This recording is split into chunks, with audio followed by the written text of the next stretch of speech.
In today's tutorial, I'm showing you how you can use the mapping functionality inside of Weavely to set up various integrations.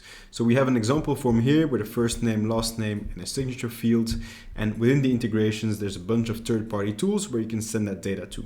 So it all follows the same structure. I'll be using Notion as an example. So we have a Notion database set up with a field called name and a URL field for our signature.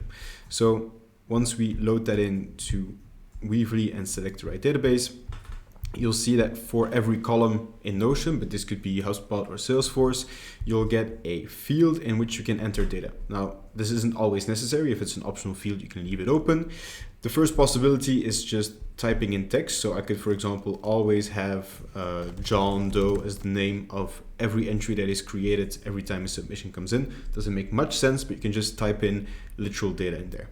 Now, of course, what you want is part of your form submissions. So to do this, you use the @ symbol, and then you get a drop down with all of the available elements that you can choose from. So for example, we have our first name. So let's say that we want to have first name / our last name.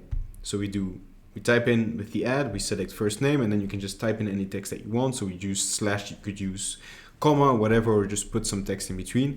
And then for our signature, we're just going to select our signature field. So this is how you map data from your form with literal data. So if you want to add specific pieces of text, you can just type them in there. And then let's go ahead and create that integration. And then of course, I'll show you that it works, but this is essentially what you would expect from Weavely and the integrations, namely the data coming into your Notion database. So let me just sign this thing here, press submit, and then as we go back into Notion, you see first name / last name, and then the signature as a URL. So this is how you use the mapping functionality when you set up integrations inside of Weavely.